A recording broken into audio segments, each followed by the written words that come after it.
السلام عليكم ورحمة الله وبركاته. أهلا بيكم حبايبي. النهاردة إن شاء الله كده زي ما احنا شايفين عاملين أحلى طحينة في البيت بطريقة سهلة وبسيطة وبمكونات موجودة في مطبخك. هتقومي تعملي أحلى طحينة وهتديكي كمية وفيرة جدا جدا بمقادير سهلة وبسيطة.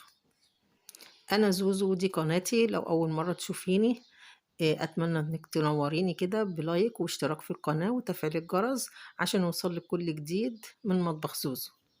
هنشوف المقادير ونشوف طريقة الطحينة الجميلة دي عملناها ازاي.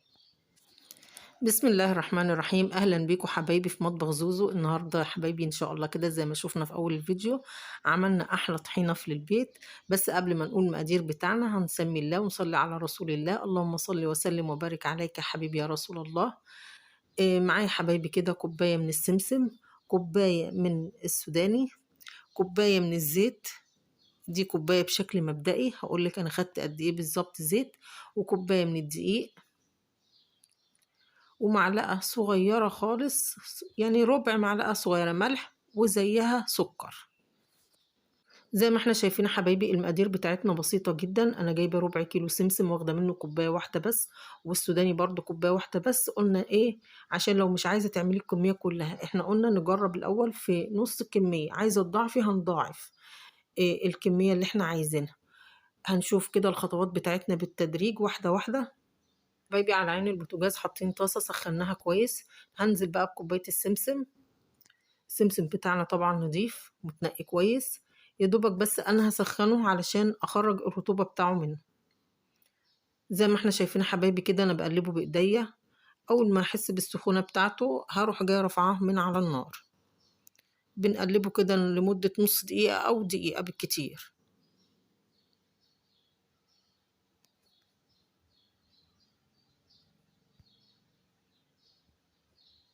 كده السمسم كده خلاص تمام معايا. هرفعه بقى حبايبي هفضيه وهنزل بالمكون التاني.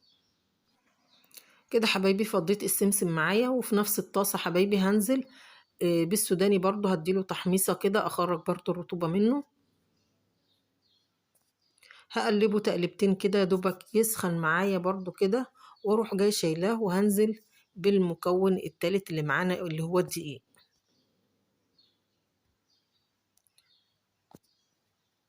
كده حبايبي برضو الدقيق نزلناه في نفس الطاسة معانا وبنديله تقلبتين كده بالمعلقة، ما بنسيبوش. احنا يا دوبك بنسخنه. الدقيق ما بيلونش ولا بياخد لون معانا، بيبقى زي ما لونه هو فاتح معانا كده ابيض. يعني تقلبتين كده، والطاسة طبعا بتاعتنا سخنة ممكن نطفي عليه ونسيبه. زي ما احنا شايفين كده حبايبي السوداني والسمسم احنا حطيناهم على بعض في البولة كده بنقلبهم مع بعض. وفي المطحنة بتاعة الخلاط اللي بنطحن بيها الفلفل والكمون بنحط فيها كده السمسم والسوداني مع بعض، وعلى الخلاط بنضربهم طحن كويس جدا لغاية ما يبقوا ناعمين معانا جدا. بعد ما طحنتهم حبايبي بالشكل ده هضيف معلقتين زيت، معلقتين 3 كده زيت، وارجع اضربهم تاني عشان الخليط ينعم معايا اكتر.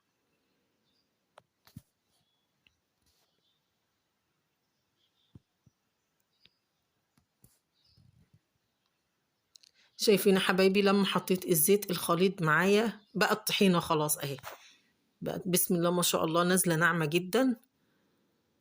هحط برضو حبايبي طحنت، حطيت مليت الكب بتاعي او المطحنة بتاعي، ورحت جاه بعد ما انطحنت ضفت برضو معلقتين 3 من الزيت وضربتها.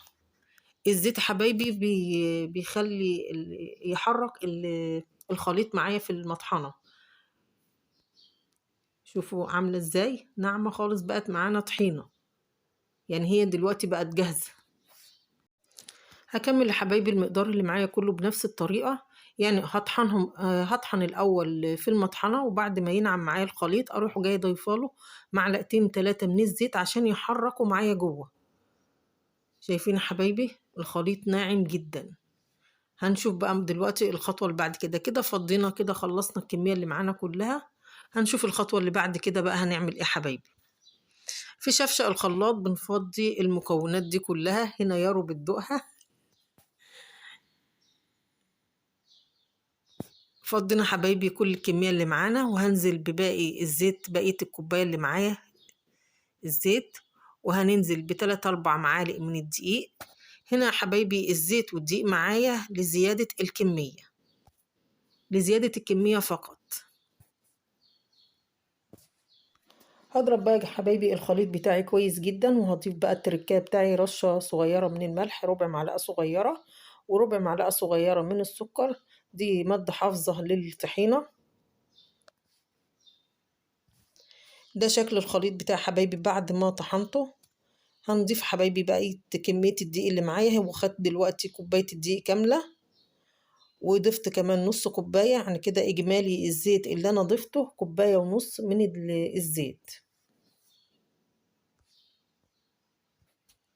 بنطحن الخليط بتاعنا طحن جامد، طحن ناعم جدا كده، مش هتحتاج تتصفى مننا ولا أي حاجة. الطحينة بتاعتنا بقت جاهزة دلوقتي، بسم الله ما شاء الله. بتكاليف بسيطة جدا جدا عملنا أحلى طحينة في البيت. عشان تروحي تشتريها دلوقتي بمبلغ وقدره.